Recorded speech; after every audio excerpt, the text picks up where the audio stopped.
नमस्कार, मी कल्याणीज किचनमध्ये आपले खूप खूप स्वागत करते. आज आपण पनीर मसाला बनवतोय.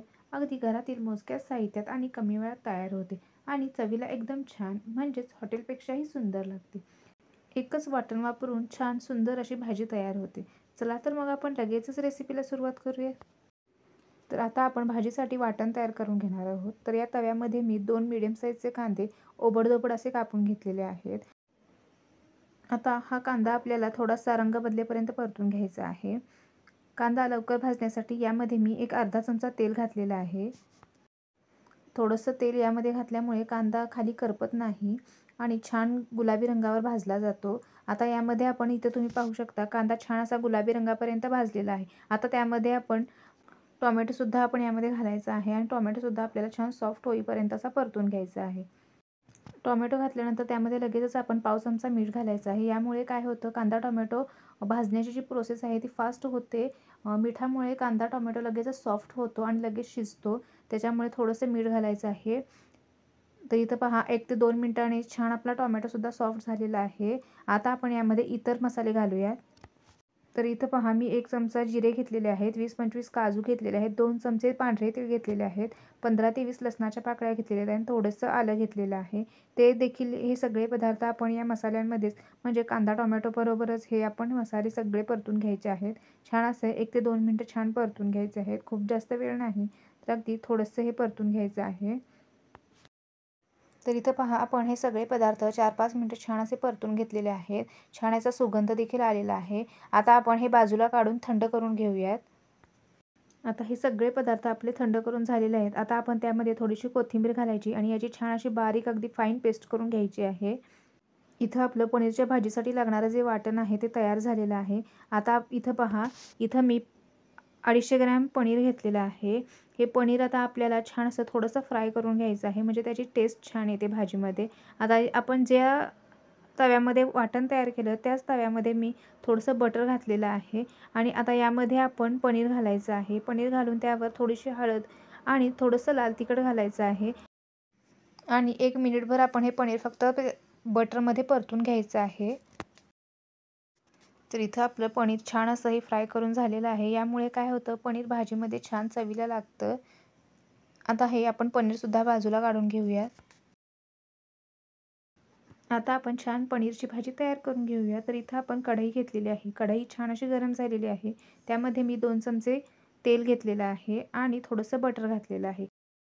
बटर वितळलं की त्यामध्ये आपण तमालपत्र घालूया. तमालपत्रसुद्धा छान परतलं की त्यामध्ये आपण लाल तिखट घालणार आहोत. अशा प्रकारे तेलामध्ये लाल तिखट घातल्यामुळे भाजीला रंग सुरेख येतो. लाल तिखट तेलामध्ये छान असं परतून घ्यायचं आहे. छान सुगंध येईपर्यंत हे आपण लाल तिखट परतून घेतलेलं आहे. आता आपण जे वाटण तयार केलेलं आहे ते यामध्ये घालून घेऊया.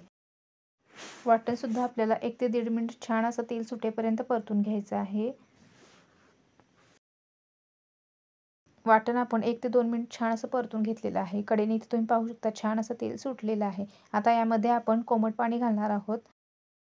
भाजीमध्ये थोडंसं गरम पाणी घातल्यामुळे भाजीचा रंग देखील टिकून राहतो. छान भाजीला तर्री देखील येते आणि चवही छान लागते. त्याच्यामुळे अशा भाज्यांमध्ये थोडंसं गरम पाणीच वापरायचं. पाहिजे तितकं पाणी आपण यामध्ये घालून घेतलेलं आहे. त्यानंतर यामध्ये मी 2 चमचे किचन किंग मसाला घातलेला आहे आणि 2 चमचे पनीर मसाला घातलेला आहे. यामुळे आपल्या भाजीला छान अशी अगदी हॉटेलसारखी चव येते. आता हे मसाले आपण छान असे या वाटणामध्ये मिक्स करून घेऊया. मसाले छान असे मिक्स करून झालेले आहेत. आता त्यामध्ये आपण चवीनुसार मीठ घालूयात. आता या भाजीमध्ये आपण 1 चमचाभर साखर घालणार आहोत, म्हणजे भाजीला आपल्या थोडीशी गोडसर अशी चव येईल. अगदी हॉटेलमध्ये जशी असते तशी छान अशी चव येते. आता साखर, मीठ छान असं मिक्स करून घेऊयात आणि आपल्याला ही भाजी चांगली 8 ते 9 मिनिटे छान अशी शिजवून घ्यायची आहे. पहिली 3 ते 4 मिनिटे झाकण ठेवून आपल्याला ही भाजी शिजवून घ्यायची आहे, की ज्यामुळे भाजीला लगेचच उकळी येईल आणि परत आणि आपण 7 ते 8 मिनिटं भाजी शिजवून घेणार आहोत. तर इथं पहा पहिली 3 ते 4 मिनिटं आपली झालेली आहेत आणि छान अशी ही भाजी उकळत आहे. आता झाकण काढून परत आपण ही 7 ते 8 मिनिटं ही भाजी आपण छान अशी शिजवून घेऊयात. तर इथं पहा 9 ते 10 मिनिटं आपली भाजी छान शिजलेली आहे. भाजीला छान दाटसरपणा आलेला आहे. मसाले अगदी परफेक्ट असे शिजलेले आहेत. आता त्यामध्ये आपण ह्या स्टेजला आपण जे फ्राय करून घेतलेलं पनीर आहे ते यामध्ये घालून घ्यायचं आहे. आता पनीर घातल्यानंतर आपण अगदी 3 ते 4 मिनिटे वाफ काढायची आहे. यामध्ये पनीर खूप जास्त शिजवायचं नाही, नाहीतर ते चिवट होतं, अगदी रबरासारखं ताणतं. त्याच्यामुळे अगदी 3 ते 4 मिनिटे आपण यामध्ये पनीर घालून फक्त छान अशी एक वाफ काढून घ्यायची आहे. तर इथं पाहू शकता आपली छान अशी पनीरची भाजी तयार झालेली आहे. यासाठी कुठलाही पसारा न करता अगदी एकाच वाटणात ही छान चमचमीत अशी भाजी तयार होते. तुम्ही नक्की एक वेळ ट्राय करून पहा. तर इथं पहा पनीर घालून आपण 2 ते 3 मिनिटं छान असं शिजवून घेतलेलं आहे. आता यामध्ये आपण बारीक चिरलेली कोथिंबीर घालायची आहे. थोडीशी फ्रेश क्रीम ॲड करून ही भाजी छान अशी मिक्स करून घ्यायची आहे. अशा पद्धतीने आपले इथं पनीर मसाला छान असा तयार झालेला आहे. अचानक पाहुणे घरी आली तर अगदी कमी वेळात ही भाजी छान अशी तयार होते. व्हिडिओ आवडला तर नक्की लाईक करा, शेअर करा आणि चॅनलवर जर नवीन असाल तर चॅनलला सबस्क्राईब करायला विसरू नका. परत भेटू नवीन एका रेसिपीसह. तोपर्यंत धन्यवाद.